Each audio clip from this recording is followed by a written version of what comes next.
प्रधानमंत्री नरेंद्र मोदी आज जहां अपना 74वां जन्मदिन मना रहे हैं, तो वहीं इस मौके पर पीएम नरेंद्र मोदी आज 3 राज्यों का दौरा भी करेंगे। और वहीं तय शेड्यूल के अनुसार आपको बताते चले कि प्रधानमंत्री नरेंद्र मोदी आज सुबह काशी पहुंच चुके हैं और जहां उन्होंने विश्वनाथ मंदिर में पूजा अर्चना की और साथ ही साथ आपको बताते चले कि जिसके बाद वे भुवनेश्वर जाएंगे और कई योजनाओं का आरंभ भी उनके द्वारा किया जाएगा। तो वहीं वे शाम को महाराष्ट्र के नागपुर पहुंचेंगे।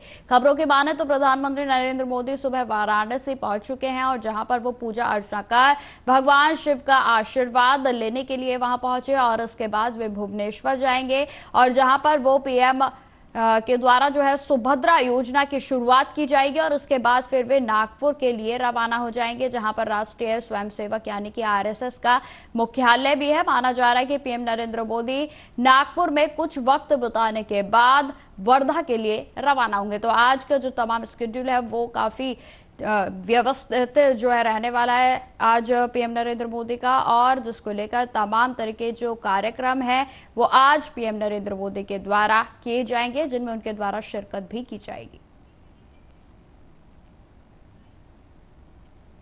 प्रधानमंत्री नरेंद्र मोदी 17 सितंबर को अपना जन्मदिन मना रहे हैं, तो वहीं आज 74 साल के प्रधानमंत्री नरेंद्र मोदी हो गए हैं और उनके जन्मदिन के मौके पर सरकार और राज्य के दिग्गज नेता समेत विपक्षी दल के नेता भी उन्हें बधाई दे रहे हैं। तो वहीं आपको बताते चले कि बीजेपी पीएम नरेंद्र मोदी का 74वां जन्मदिन सेवा पखवाड़े के रूप में मना रही है। सीएम योगी आज पीएम नरेंद्र मोदी के जन्मदिन पर 74 किलो लड्डू बांटेंगे। तो वहीं विश्वकर्मा जयंती के मौके पर सीएम योगी कई योजनाओं की सौगात भी देंगे। वहीं आपको बताते चले इसी क्रम के बीच सुबह से ही आज बीजेपी के कई दिग्गज नेता जो है वो स्वच्छता अभियान के आगाज को करते हुए नजर आए, जिसमें तस्वीरें हम आपको दिखा रहे हैं, जहां पर बीजेपी के कई बड़े नेताओं के द्वारा स्वच्छता अभियान का आगाज सुबह तड़के से ही कर दिया गया है। और आज तमाम तरीके के जो कार्यक्रम है वो रहने वाले हैं, जिसमें कि पीएम नरेंद्र मोदी के द्वारा भी शिरकत की जाएगी। संपूर्ण स्वच्छता सहयोग, इसमें जन सहयोग के बिना कोई भी काम संभव नहीं है। हम सभी नागरिकों का कर्तव्य होना, हम सभी नागरिकों का यह कर्तव्य है कि हम स्वच्छता अभियान में हिस्सा लें। और ये एक दिन का काम नहीं है, ये हमारे जहन में होना चाहिए, हमारे अंदर होना चाहिए। जब भी अगर हम कुछ ऐसा देखते हैं तो हमने सामने वाले को भी कहना चाहिए और हमको भी स्वच्छता के विषय को लेकर के आगे बढ़ना चाहिए। चाहे घर हो, चाहे दफ्तर हो, चाहे घर से बाहर हो, रोड हो, कहीं भी हम जाते हैं, पार्क में घूमने जाते हैं, हमारे मन में स्वच्छता को लेकर के विजन होना चाहिए। और मैं कह सकता हूं कि स्वच्छता के विजन एक संस्था बना रखी है और उस संस्था के माध्यम से वो घूमने भी जाते हैं। उन्होंने वहां उसको एक साइड के पूरे विश्व को गोल ले रखा है। वो सुबह निकलते हैं, उनका घूमना भी होता है और साफ सफाई भी करते हैं। मैं जाकर के उनसे मिला, उनसे मेरी बातचीत हुई। मैं जब घूम रहा था तो वो मेरे पास आ गए। मैंने देखा कि आप कैसे करते हैं, कि हम डेली घर से निकलते हैं, हम घूमते भी हैं और यहाँ सफाई भी करते हैं। और उन्होंने इतना बड़ा एरिया है, उसको 2-2, 3-3 किलोमीटर का बांट रखा है। एक पार्क है, उसको ले रखा है। तो वो जाते हैं तो सबसे पहले अपना आधा घंटा का वो काम करते हैं, उसके बाद वो घूमते हैं, प्राणायाम करते हैं। तो ये जीवन का एक आधार होता है।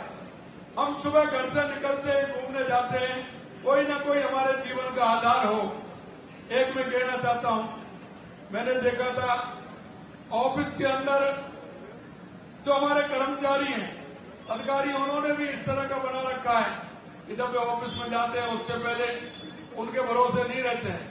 वो हर चीज को देखते हैं, अगर हमारे पौधे लगे उसमें पानी हुआ कि नहीं हुआ, हमारी सफाई किस तरह से उसमें होती है, वहां कहीं कचरा तो नहीं है। ये मन के अंदर होना चाहिए। और जब ये मन के अंदर होगा तो निश्चित रूप से सफाई होगी, और सफाई होगी तो हमारा स्वास्थ्य भी ठीक प्रकार से रहेगा। मैं इंदौर भी गया था, मैंने देखा वो लगातार सफाई में पहले नंबर आ रहा है। लेकिन वहां सफाई का सबसे बड़ी बात है कि वहां लोगों के जहन में बैठ गया है। और लोगों के जहन में ये बैठ गया है, अगर कोई ठेली वाला है तो ठेली वाले ने अपना कचरा पात्र उस ठेली के नीचे रख रखा है, वो आपको नीचे नहीं डालने दें। पान वाला है, छोटी सी दुकान है, लेकिन उसने भी अपना कचरा पात्र पास में रख रखा है। ये सफाई अभियान देश के लिए, देश के स्वास्थ्य के लिए बहुत आवश्यक है कि संपूर्ण स्वच्छता सहयोग इसमें।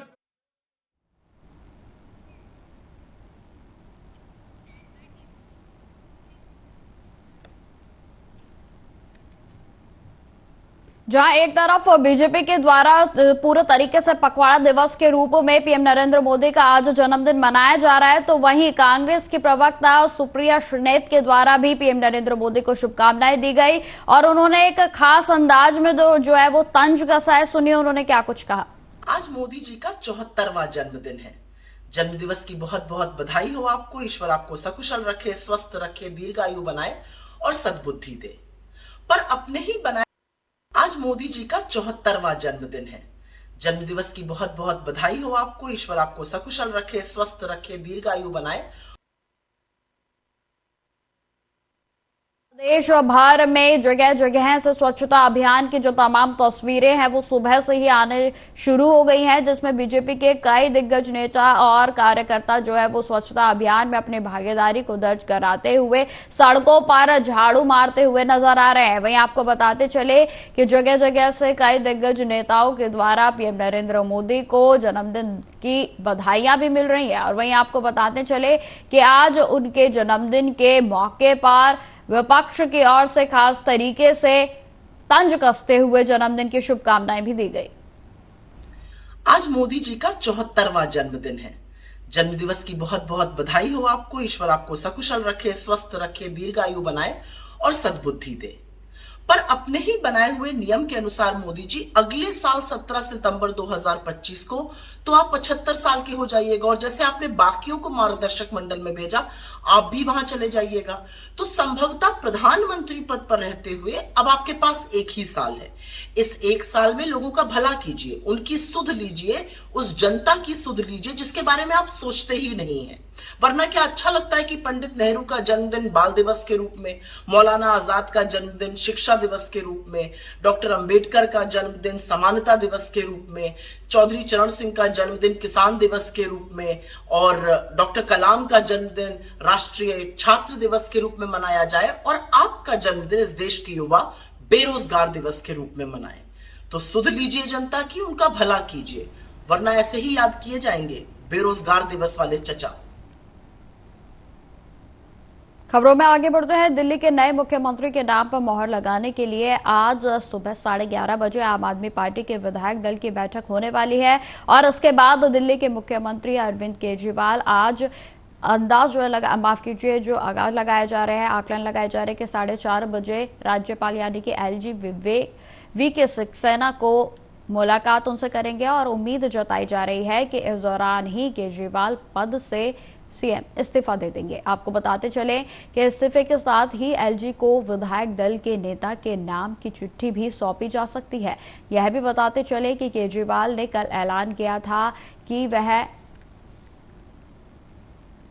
विधायक दल की जो बैठक होगी उसमें नाम का जो है वो उसमें डिसीजन लिया जाएगा और जिसके बाद उनके द्वारा इस्तीफा देने के बाद जनता की अदालत में वो पहुंच जाएंगे और जिसके बाद नए मुख्यमंत्री के लिए जिन लोगों का नाम जो है वो चल रहा है उसमें मैं आपको बताते चलूं कि दिल्ली की मंत्री आतिशी को सबसे मजबूत दावेदार माना जा रहा है। तो वहीं केजरीवाल ने गिरफ्तारी से पहले आतिशी को सबसे पहला मंत्रालय दे दिया था।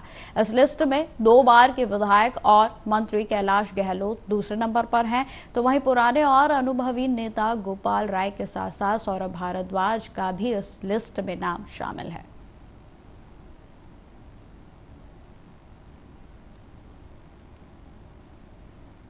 गणपति बप्पा मोरया, केजरीवाल का विकेट उखाड़ दिया। आज गणपति जाते जाते दिल्ली की सबसे बड़ी मुसीबत को लेके जा रहे हैं। दिल्ली के कच्चे कर्मचारियों को, दिल्ली के ऑटो रिक्शा वालों को, दिल्ली के रेहड़ी पटरी वालों को, दिल्ली के आंगनबाड़ी की महिलाओं को, दिल्ली के झुग्गी बस्ती वालों को, दिल्ली के अनऑथराइज्ड कॉलोनी वालों को जितना झूठ बोला, बुजुर्गों की जो पेंशन बंद की, उस सबकी कसर आज निकल रही है। आपने ये 10,000 बस मार्शलों को नौकरी से निकाला था, आज आपको अपनी कुर्सी छोड़नी पड़ रही है। हमारा ये आंदोलन था कि हम अरविंद केजरीवाल का इस्तीफा लिए बगैर नहीं मानेंगे। ये हमारे भ्रष्टाचार के खिलाफ हमारे आंदोलन की विजय हुई है, जश्न का दिन है। दिल्ली को एक भ्रष्टाचारी मुख्यमंत्री से आजादी मिल रही है। और मैं कहना चाहता हूं अरविंद केजरीवाल जी, आप कठपुतली मुख्यमंत्री बैठा दीजिए, लेकिन दिल्ली की जनता इस तमाशे को देख रही है। और अगर आप में हिम्मत है तो चुनौती देता हूं, विधानसभा को भंग करके चुनाव के मैदान में आइए, जनता का सामना कीजिए। जेल के बदले वोट का आपका अभियान लोकसभा में जनता फेल कर चुकी है, विधानसभा में दोबारा फेल करेगी। और दिल्ली की गलियों में जहां भी आप जाएंगे अपना झूठ बेचने के लिए, वहां पे मैं भी जाऊंगा, हम सब लोग जाएंगे दिल्ली की जनता को सच बताने के लिए। अब आप दिल्ली के मुख्यमंत्री आज के बाद दोबारा कभी नहीं बनेंगे। तो जहां एक तरफ बीजेपी के खेमे में लगातार इस तरीके की बातों का दावा किया जा रहा है कि बीजेपी के दबाव में आकर सीएम अरविंद केजरीवाल के द्वारा आज इस्तीफा दिया जा रहा है, तो वहीं आपको बताते चले कि सीएम अरविंद केजरीवाल की ओर से जिस समय यह ऐलान किया गया था, उन्होंने साफ तौर पर कह दिया था कि मैं बीते 2 दिन के बाद जो है वो इस्तीफा दे दूंगा। और जिसमें कि आज मंगलवार को मुख्यमंत्री केजरीवाल जो है वो इस्तीफा दे देंगे, जिसमें कि आंकड़ों के अनुसार बताया जा रहा है कि यह 4:30 बजे जो है वो सीएम अरविंद केजरीवाल इस्तीफा देंगे। और इसी दौरान नए सीएम के लिए कौन जो है वो फाइनलाइज्ड किया गया है, उसका भी नाम की जो घोषणा है वो आज कर दी जाएगी। आपको बताते चले कि अभी कुछ ही देर के बाद 11:30 बजे आम आदमी पार्टी की ओर से विधायक दल की बैठक है, और जिसमें इस बात को सुनिश्चित कर लिया जाएगा कि आखिर कौन मुख्यमंत्री के पद पर आसीन होगा।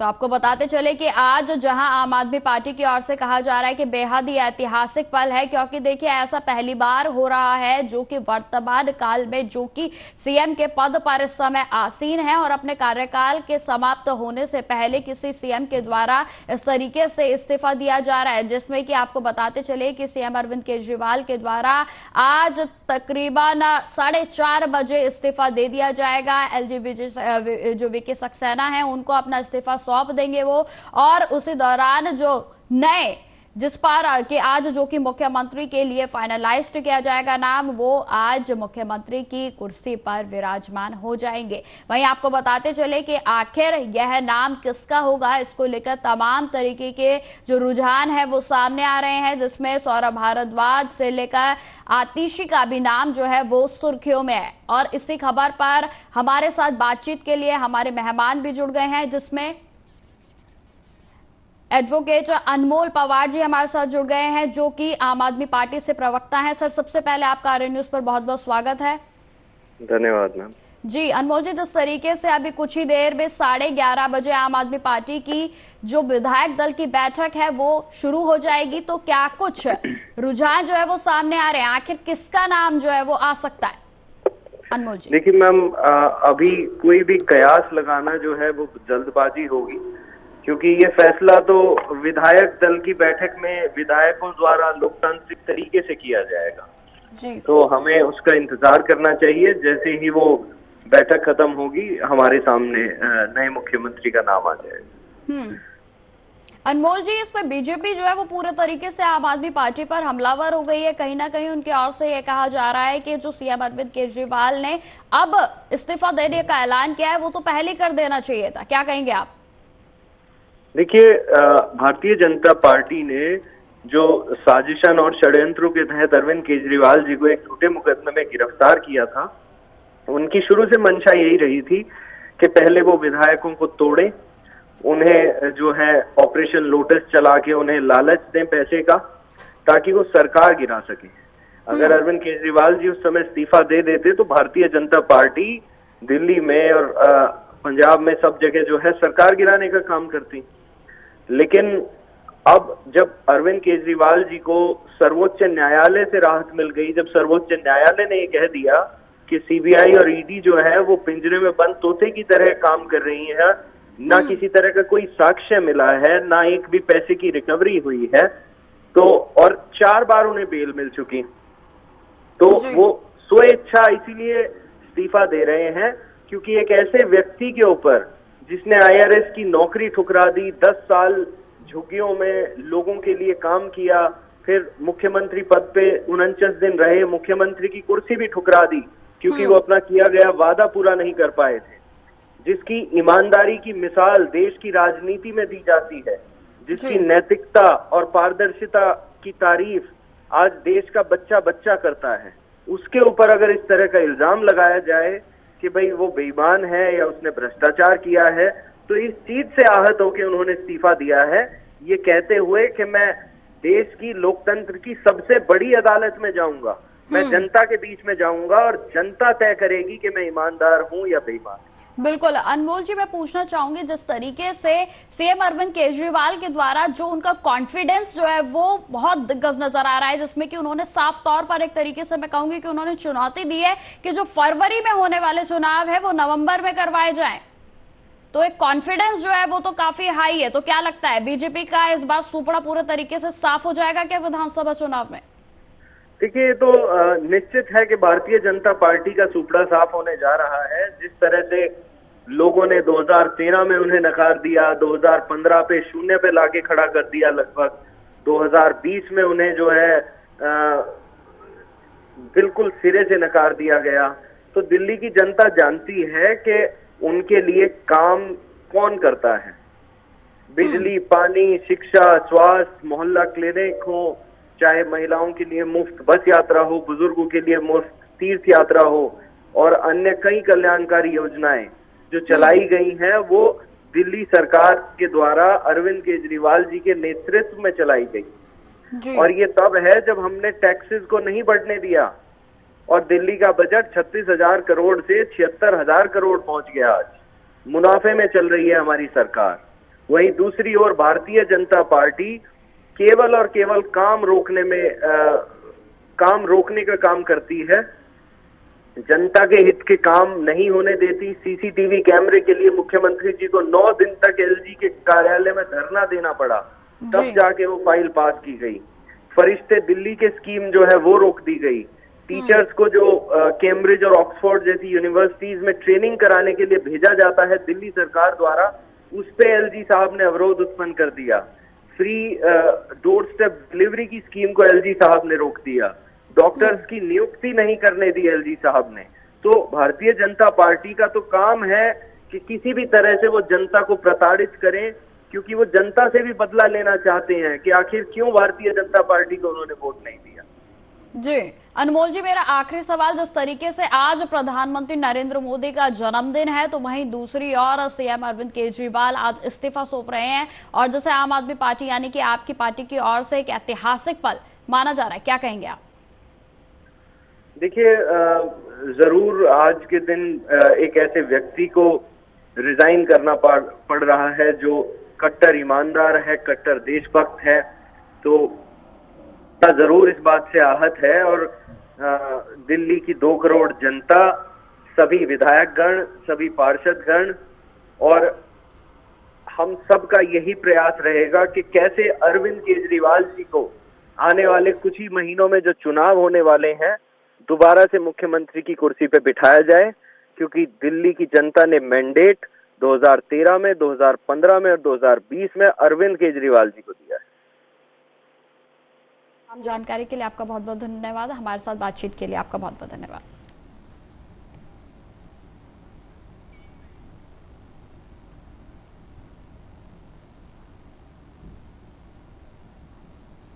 खबरों में आगे बढ़ते हैं। पश्चिम बंगाल की मुख्यमंत्री ममता बनर्जी ने सोमवार की रात आंदोलनकारी जूनियर डॉक्टर्स की मांगों को मानने का ऐलान किया। वहीं आपको बताते चले कि सीएम ने कहा कि डॉक्टरों के साथ बैठक के बाद ममता बनर्जी ने कहा कि बातचीत सफल रही और डॉक्टरों के करीब 99% मांगे मान ली गई हैं। तो वहीं इस ऐलान के बाद बीजेपी ने ममता बनर्जी पर जमकर निशाना भी साधा है। दरअसल आपको बताते चले कि पश्चिम बंगाल की सीएम ममता बनर्जी ने Kolkata police commissioner Vineet Goyal, DC north Abhishek Gupta और 2 स्वास्थ्य अधिकारियों को हटाने के फैसले पर केंद्रीय मंत्री और पश्चिम बंगाल के बीजेपी अध्यक्ष सुकांत मजूमदार ने कहा कि ममता बनर्जी ने कुछ मांगे मान ली हैं, लेकिन पहले वह कह रही थी कि वह सीपी को नहीं हटाएंगी। बंगाल के लोग मांग कर रहे थे कि कार्रवाई की जाए। अब जनता से हार कर मुख्यमंत्री ने कुछ मांगे मान ली। अधिकारियों को हटाने के फैसले पर केंद्रीय मंत्री ने घेरते हुए कहा कि